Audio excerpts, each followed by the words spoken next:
So, you can stay if you want, man.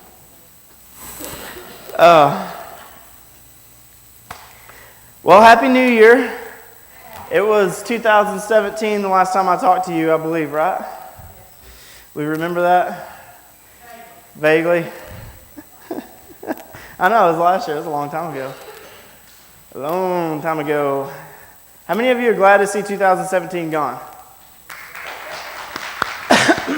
How many of you are glad to see 2018 here? Yeah. How many of you made a New Year's resolution? No? Do people still do that? I mean, you always hear it. I don't know if people still do that or what. Like, how about a New Year's anything? New Year's, like, I'm going to try to do... every year, I'm going to get back in the gym. Every year, I'm going to start working out. Every year, I'm going to start eating better. Every year. And I always end up the same. Nothing ever changes. It's always the same. I always weigh the same at the end of every year. I'm always disappointed. I didn't get my beach body.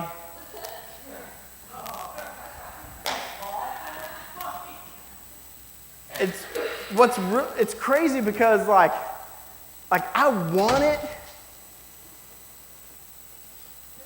but it's hard. So this week, I went to the gym.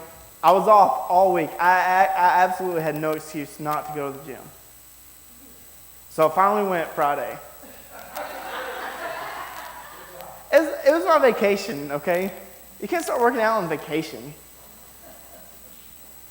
I mean, you can, but you have all this extra free time.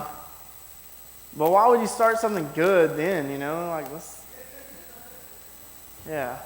relax first. Let's relax, and then I'll have more energy. But they say, I don't know who they is, but they say, like, if you start working out, you'll have more energy. I don't know. I always hurt when I work out. When I work out, it hurts. Like giving yourself the flu. Like, it hurts. So, Friday, I did legs. I did squats. I haven't done, I can't even tell, even when I started working out in years past, like, I did very little leg workout exercises. I would jog and stuff, and that was about the extent of my leg exercises. But Friday, I did squats, and not only did I do squats, I pushed myself on the weight just a little bit, which is not very much, by the way. And, I tried to make sure I was watching the mirror, make sure I was doing everything right. I did all the sets. I did everything like I was supposed to. And, I could barely walk yesterday. I hurt so bad. And then, of course, today, I'm stuck on the drums. I'm sorry, but that stool is not big enough for my butt. Not even close. Not even close. So it's 2018. How many of you started something new? Something different? You're going to try to do something different, change something? Do you mind sharing what it was? I started knitting. All right, cool. Anybody else? You're a better dad. Awesome. You already got the husband part mastered, right? I'm just kidding. That's here. I'm just kidding. Usually that's together, but I don't know. I'm just kidding, man. Now he's never going to say anything ever again. Sorry, man. I apologize. Me too. I need to be a better father. I need to be a better leader. There's a lot of things I need to do better. I wanted to share this video, and I didn't get time to pull it off and share it. But I saw this video yesterday, and has anybody ever seen Facing the Giants? Okay, and you know where he gets the guy, I don't remember the dude's name, but he gets this kid out and he makes him do the death crawl. But he makes him do it with the other kid on his back. You remember that part? And he's like, I think you can make it to the 50-yard line. And the guy's like, I don't know. And then he blindfolds him. And he's yelling at him. He's cheering him on. Like, come on, you're almost there. Keep going. He's like, 5 more, 3 more, 2 more. And then he gets there and he stops and claps. And he's like, I've got to be at the 50 by now. And he's like, no, you're in the end zone. You went way beyond. I seen that video, and I was like, golly, there's so many things that I sell myself short on.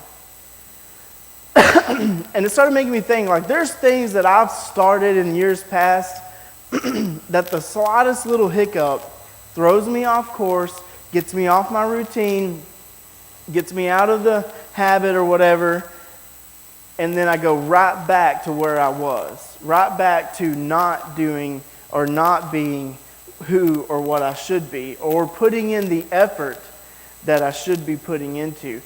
Like, our coach used to always yell at us, you better be giving it 110%, 110%, all the time. Like, and I mean, if we weren't going all out, like, we would get yelled at. And I was like, man, why are you always yelling at us? Like, you know, but he was cheering us on. He was, you know, because he knew we could do better. He knew we had more in us. And sometimes we weren't giving it all we got. Thank you. I drank too much coffee this morning. Make my mouth dry.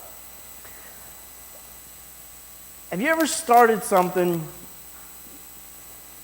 and then the slightest little thing throw you off, and then next thing you know, like, I don't know what it is. Maybe it's, okay, my resolution is not really a resolution. Like, I used to have this really good habit of having a quiet time and reading my devotional in the morning.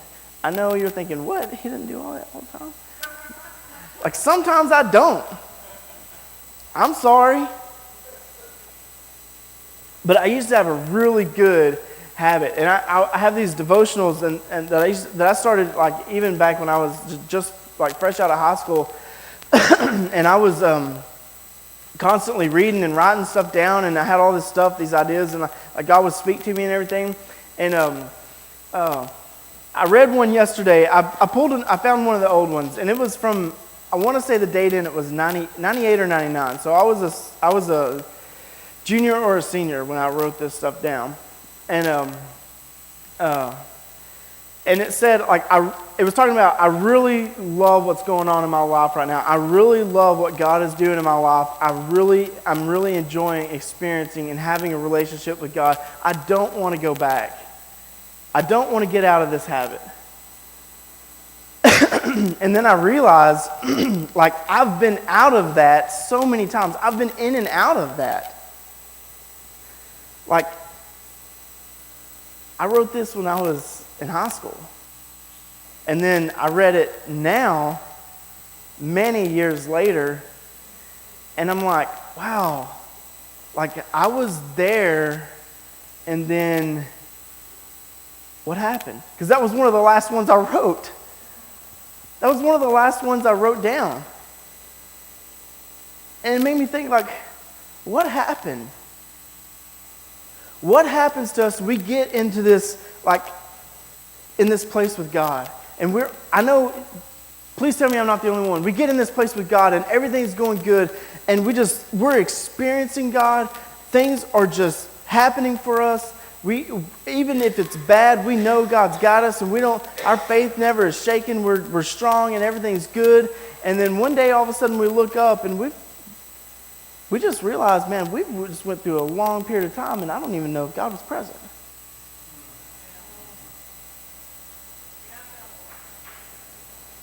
Like, I looked up this week and think there's times when I was doing things even with great intention and realized I don't know that I ever even invited God. I don't know that I even was there to experience God. I was there to experience the social gathering.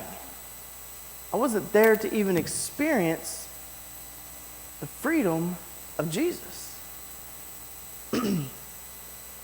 And I started, like, replaying, all of a sudden, like, rewinding a bunch of things in my own personal life and thinking, man, I don't know that God was present at all, even though I thought He was.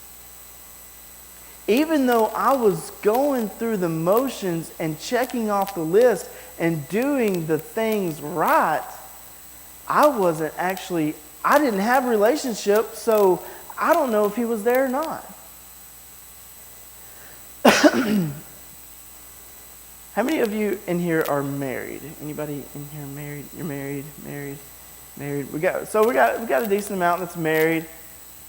Sometimes hit and miss, or in a relationship. When you first get in that relationship, most of the time it's good, right?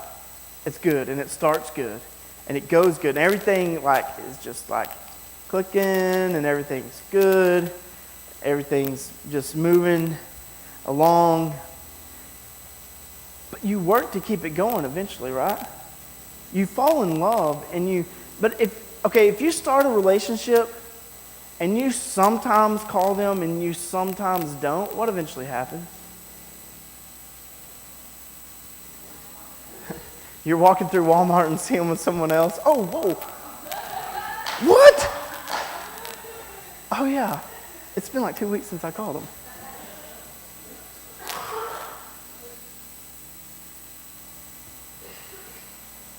What is it that gets us in and everything's so good, but then sometimes it's we just check out and we don't even realize we've checked out? I was reading this week in Jeremiah. We're going to read some of this. And and it sparked a little fire in me, and I started reading, and I read a lot extra this week, and I feel like God is showing me something, or preparing to show me something, maybe I do or don't want to see. I feel like I know where it's going, but I think it's something that we could all open our eyes to and all be aware of, and we're going to be in Jeremiah chapter 2. Goodness, and this devotion that I wrote down some stuff many years ago in 98 or 99, I don't remember. I couldn't read my writing that good, so it could have been either one. It was focused on this one verse, but we're gonna read a little bit more. We're just gonna start in chapter 2. We're just gonna kind of read until I get tired of reading to you, or until I think we get it. And this is Jeremiah talking to the people, I guess the Israelites. I don't know how you explain it. It's like generations here, that have been. This is after they've made it to the promised land, and they've gotten to this point to where they have basically forgotten God. For lack of a better way of explaining it without using up all my time. Okay, so this is Jeremiah speaking here. We're just going to start in chapter 2, verse 1. The Lord gave me another message. He said, "Go and shout this message to Jerusalem. This is what the Lord says. I remember how eager you were to please me as a young bride long ago, how you loved me and followed me, even through the barren wilderness. In those days, Israel was holy to the Lord, the first of his children. All who harmed his people were declared guilty, and disaster fell on them. I, the Lord, have spoken. Listen to the word of the Lord, people of Jacob, all you families of Israel. This is what the Lord says. What did your ancestors find wrong with me that led them to stray so far from me? They worshipped worthless idols, only to become worthless themselves. They did not ask, 'Where is the Lord, who brought us safely out of Egypt and led us through the barren wilderness, a land of deserts and pits, a land of drought and death, where no one lives or even travels? And when I brought you into a fruitful land to enjoy its bounty and goodness, you defiled my land and corrupted the possession I had promised you. The priests did not ask, 'Where is the Lord?' Those who taught my word ignored me. The rulers turned against me, and the prophets spoke in the name of Baal, wasting their time on worthless idols. Therefore, I will bring my case against you, says the Lord. I will even bring charges against your children, your children's children, in the years to come." That's heavy. That's heavy, because their rejection of God not only cost them, it cost their children's children, like generations here. And it kept coming back to me how when Moses was leading everyone out of Egypt, and they went through the wilderness and traveled for a lot longer time than what they should have.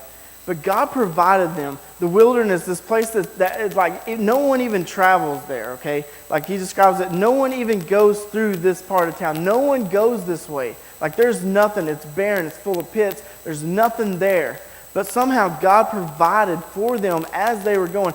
Has God ever came through you in a strong way? I'm not talking about just like, oh, you got a front parking spot or whatever. I'm talking about like you had no money, and all of a sudden out of nowhere a check shows up in the mail that you weren't even expecting. You had no idea. Don't even know how this happened. Like it just happened to be at the right time, perfect. Like there's no other explanation. Like I've had experiences like that. I've had like a friend who broke his leg and it was going to be bad, and his mom was like insistent, like, no, we're going to pray over this, and we're going to pray. And she started praying. This is before I really even knew what was going on with God and everything. And she started praying, and they took some X-rays and everything, and it was definitely broken. But then they went and they were going to do something else. They took him back again and took some more X-rays, and they're like, this is weird because this X-ray is not showing the leg broken. We're going to take him in here again and do some more X-rays. And they did more X-rays, and the leg wasn't broken. They finally, like, it just wasn't broken. It was just bruised really bad. Like, what? Like, I didn't even understand. I didn't even know how to comprehend this. Like, this is before I knew. Like, I had no idea that, like, I mean, I had heard of God, but I didn't know God. I didn't know what was real. I didn't know what could be. And, like, I'm not joking. Like, this dude's leg, like, the first set of X-rays, it wasn't just broken a little bit. Like, this was going to be, like, a big deal. And then, all of a sudden, an hour later, his leg's not broken anymore. Like, I mean, that wasn't just, I mean, it wasn't my leg, you know, or whatever, but, like, I seen God move in a way that I was like, holy cow. Like, so I'll take this praying thing serious. She knew what she was doing. Like, what's the secret? You know, like, I mean, has God ever come through for you in a major way? Like, I remember one time, like, a long time ago, when I was first married, and I told you last week about how I used to be really bad at finances and stuff. Like, I wasn't good at all. And, like, I never had any money. I mean, I always had a big enough paycheck, but it was always gone, like, within days. Like, 'cause I spent it on everything but what I needed. And, like, we had finally, like, really, like, gotten a hold of our finances, and, like, things were going good. And then we had I don't remember exactly what it was that came up. Something came up, and we barely had the money. I think it was a car or something. I don't remember. Like, get fixed. We barely had the money to get this car fixed.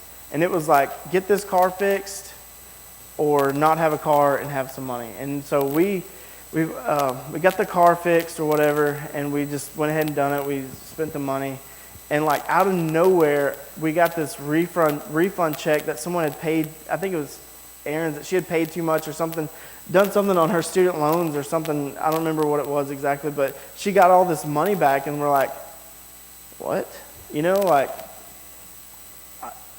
what? You know, and so, like, we all of a sudden, like, we thought we were going to be broke. We didn't know, we had, like, all this other stuff coming up, and, like, we didn't know how we were going to pay our bills. Like this isn't good.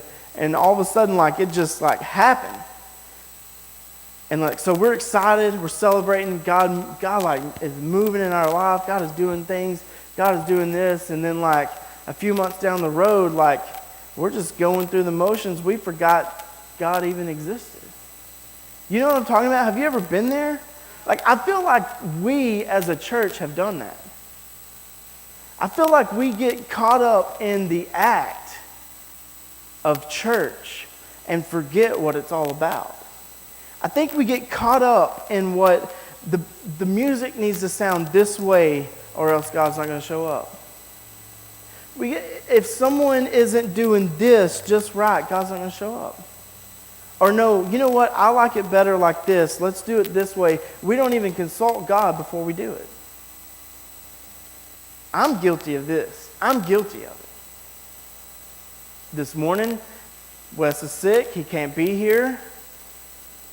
And so we start scrambling. I'm kind of throw the band under the bus a little bit. We start scrambling. We kind of redo a set list because I don't know how to play drums, much less on some of these other songs. I'm limited on what I know. If I don't know the song fairly well, then And then so we change it, but then we didn't consider, well, Ricky doesn't know some of these other songs, and then Jeremy hasn't practiced some of these other songs, and then we just kind of throw it together, but not one of us said, hey, you know what, let's stop. Let's just stop. Let's breathe for a second, and let's just pray. Let's see what God wants us to do on this. Whoops.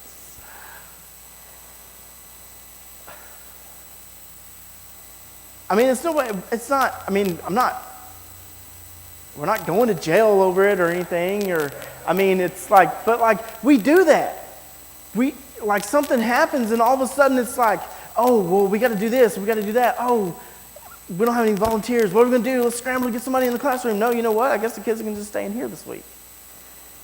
We panic over little things and we forget that we're here to serve a God that has got us in his hands.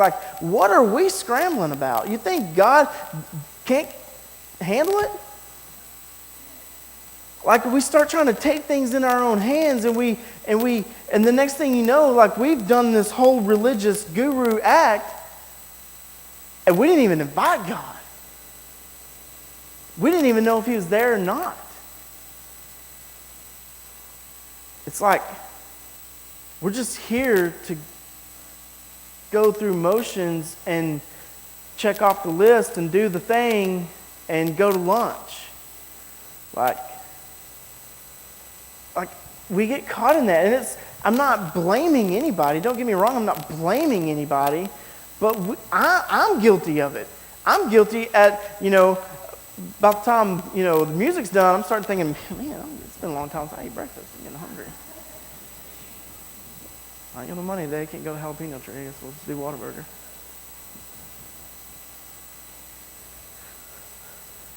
Someone hacked my account. Yeah, can you believe that? I already don't have any money. I got a call yesterday from my bank. They're like, they have some suspicious activity on your account. They're like, do you recognize these transactions? And they kind of called them all off to me. I'm like, no. And they're all in Detroit, Michigan. Somebody just started hitting these shops. She's like, oh, okay, so we're gonna put a lock on your account. It's just it'll be about 3 or 4 days. We'll put the money back in your account, and there's this process and everything. I was like, yeah, but it's Saturday night. What do I do tomorrow? I don't carry cash on me. Everything I use my card for everything. Well, I was gonna stop at Buc-ee's and get gas. Or the only reason I didn't get gas yesterday is because I was gonna stop at Buc-ee's this morning. Well, guess what? Guess what happened in the meantime? These punks try to punk me. God.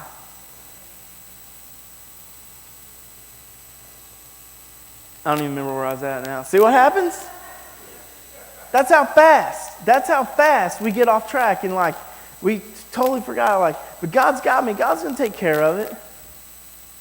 I ain't got to go track them down and, hurt their kids or anything like that. I don't have to. God's got it. God's going to deal with that. I don't have to worry about that. I want money. I like money. I like to have money. I like to have vehicles. I like to pay my bills on time. I like to, I tell you what, I bought a bicycle a while back. I was going to start riding a bicycle. That's hard too. That's harder than what I remember it being. I don't remember it being that hard to ride my bike. I was going to be oh yeah, I was doing this. I was going to ride around and be oh my gosh, I barely made it maybe 100 yards. I was it's time to take this thing back. I'm going to turn around. I could walk easier than this. This is hard, man. We used to ride our bikes all over town. And I don't remember it being that hard. I need one with more gears or something. Like I need like 25 gears or something. I don't know, because I need something that's easier than this. I like to have a vehicle. So I like to have money. I like to have a vehicle because I don't like to walk to work. You know.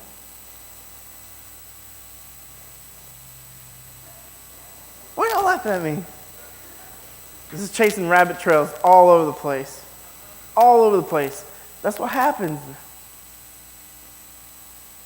The slightest little thing gets us off track. And we start going in a different direction, and we start doing the things. We start doing the motions and everything. And then the next thing you know, we're caught in the act of acting, of going through the motions, of doing it without any heart. You remember the illustration I did? And it had the jar with all the golf balls, and I had if you put the golf balls in first, all the little priorities, and then you put all the sand in, all the even smaller priorities, and then you try to stuff the tennis ball on top of, try to put God in there, you try to squeeze it in there, but if you put God at the center, and then you start placing all the other little things around it, it all fit in the jar. And that even this morning reminded me of how, even since I've taught that message, how I've let priorities jump ahead of other major priorities. Like, it's that fast. Like, it's so easy to get off track. It's so easy to let one little hiccup throw off our relationship. But do we do that with our spouses? Do we do that with our kids? Why is it so easy to forget God? Why is it so easy to put that relationship on hold? Even after all the things He's done for us. I know where I came from. I know where my Egypt was. It was the partying. It was the drinking. It was out on the bike all night long. It was out doing things that was not of God, that was not about being a better husband. It was not about being a better father. It was not about being a better anything other than alcoholic.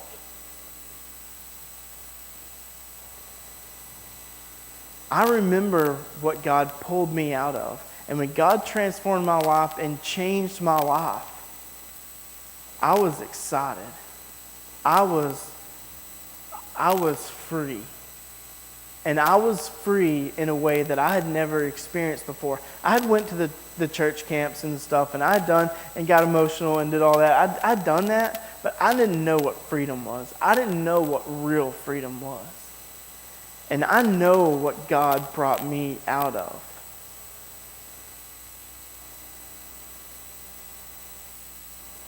And I know where my relationship with God started leading. And it took off. And it was good. It was full of freedom, full of joy, full of Him. And then all of a sudden one day, a hiccup, something threw a kink in my plans, messed up my day. Then all of a sudden, I've completely taken my eyes off God. I've gotten a year down the road or so, and I realized I don't even remember where I dropped Him off at.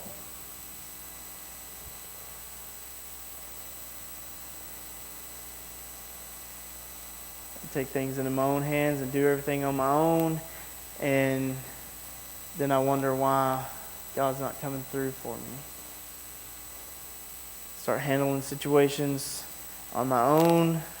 Don't consider God. Don't consult with God. Something else that I was thinking, like, we're really good at rattling off prayers. We're really good at rattling off prayers and then not giving the time for God to answer. Like, we're really good at rattling off a wish list. I'm really good at rattling off a wish list. I'm really good at rattling off a to-do list, a honey-do list. I'm really good at rattling things off, things that I need.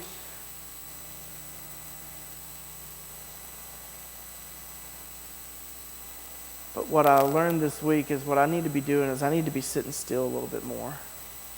I need to breathe a little bit more. I need to listen a little bit more. Maybe it has more to do with me listening than me talking. Maybe if I would listen a little bit more and allow him to speak, I would hear a little bit more. Maybe I'd hear a little clearer. Maybe I'd hear a little better. And if I don't understand, why don't I ask him? Why do I throw my hands up and be like, I don't know what to do this week. I don't know. Whatever. Let's play songs.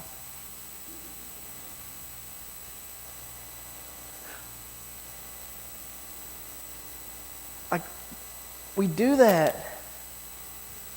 We get taken out of Egypt. We get brought through the wilderness. We get set free. And everything's good. And then all of a sudden, it's like we get down the road. And like we don't even remember where the separation took place. We don't even know where the divorce happened. We just look up and all of a sudden we're like, wow, I've been going through all these motions and doing all this stuff and checking off the list, and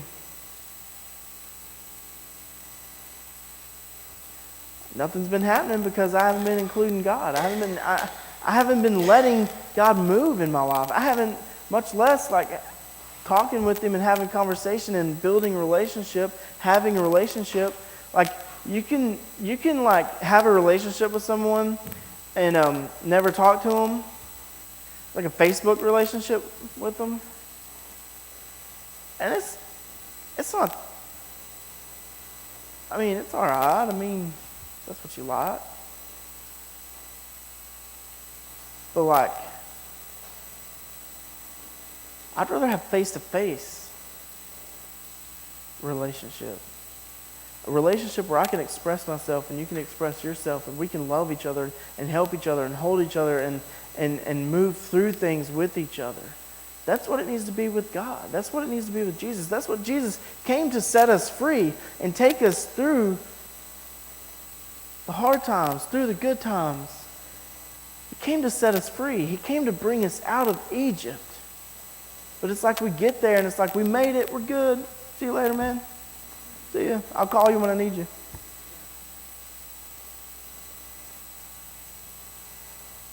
This week was heavy for me because I felt like I read the past few years of my life as I was reading through Jeremiah.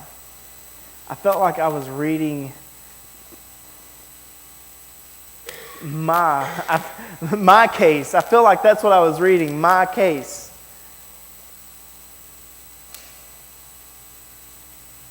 And I realized, I don't even remember where I dropped him off at. I don't remember. Like, because I just been going, like, checking things off. And, like, I mean, even some of it, I mean, there's a lot of things I've been doing with really good intentions. But, like, how much do I really consult God? And how much do I really want Jesus involved? Like, so I started thinking, like, caught in the act. Like, I don't want to be caught in the act. No, not caught in the act of worship, not caught in the act of authentic worship or authentic prayer. I don't want to be caught in the fake. I don't want to be caught up in the going through the motions. I don't want to be caught up in the acting.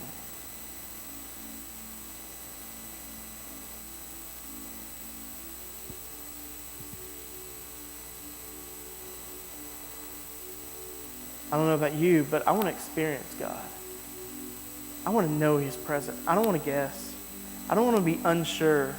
I want to know. I want to come here to experience God and get filled up and then go out there and know that I'm doing what God has told me to do. We come here to get filled up. We come here to get filled up. And I've got to get filled up before I can pour out. And some weeks it's hard.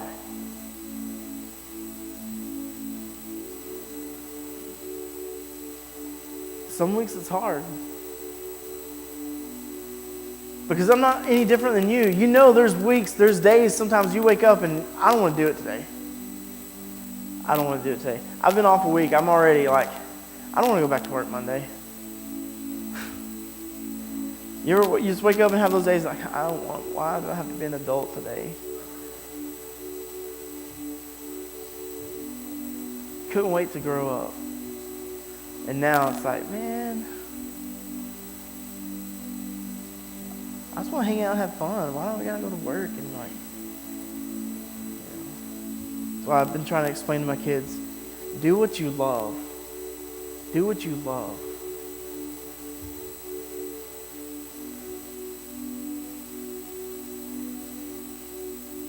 We've got to be more intentional when it comes to having a relationship with God. I don't want to be caught up in the acting. I don't want to be caught in the act of going through the motions and checking off the list. Like, I want to come here to experience God, to get filled up. I remember times you could just step on the property and you could just feel it. Like, there was no doubt. I used to wake up at 5 o'clock in the morning, go pick Chris Wilson up, and we would get here at like 5:30 because we could not wait for Sunday morning. I could not wait to see what happened that day. I couldn't wait to just get on the property. Because when I stepped foot on that property, I knew I was stepping foot into God's arms. I was always in His hands, but when I stepped foot, something about stepping foot on this property was like everything else was gone and it was nothing but me and God.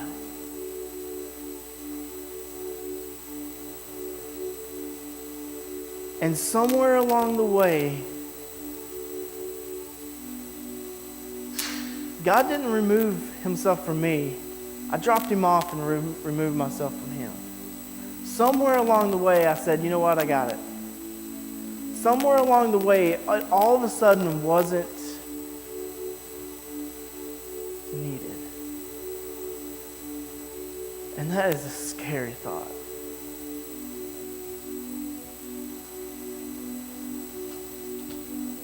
I'm a God that set me free, brought me out of Egypt, took me out of everything that was going wrong in my life, the destruction, took me out of it and set me free.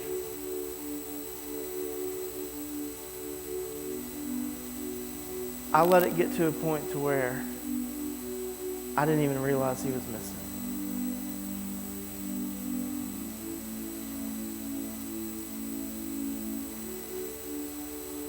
Time to change that for me. I have to be held accountable. We have to be held accountable. No, I don't want to go back to experiencing God the way I used to. I want to go forward to experiencing God in a new way. I want to experience God in a new way. I want to experience God stronger. I want to experience His presence in a way that I haven't experienced before. I want to experience more. I've got to do my job on my side of the relationship. If one person is working toward a relationship in a marriage and the other one is not, it's going to be rough.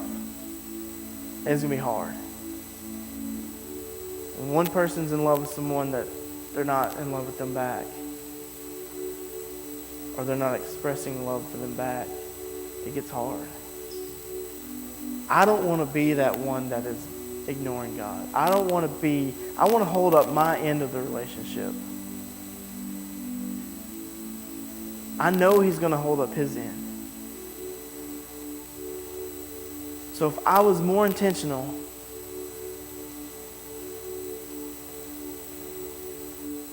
with my prayers, with my worship, with what I'm doing, why I'm here, why I'm doing it,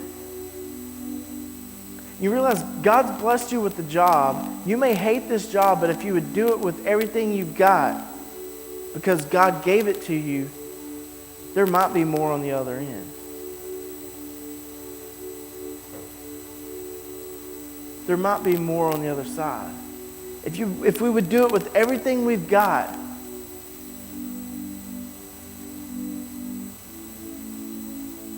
and we would take what God gave us and be stewards, good stewards of what He's given us, there might be more on the other side. It may not mean another job or a better job or a big raise. It may mean that you may find joy in that job regardless of what else is going on. Because your joy is not in the job, your joy is in Jesus.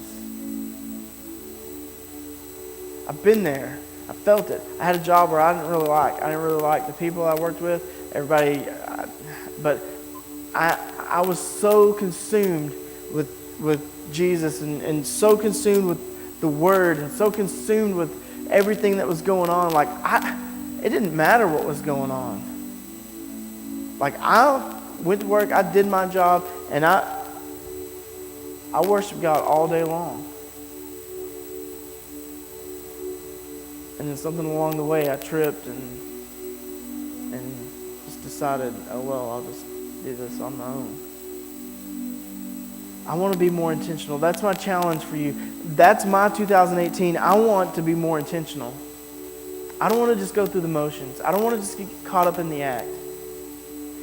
I don't want to just a checklist.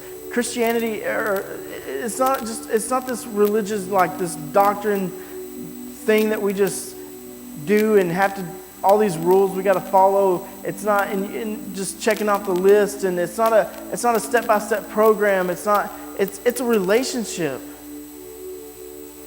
It's a relationship with Jesus, and that's it. And when you become one with Jesus, it says He'll give you the desires of your heart. It means what you desire is going to be what God's will is. It's going to be what God's wanting you to do or to seek. Like, your desires will be God's desires. But it'll be inside. It'll be from inside.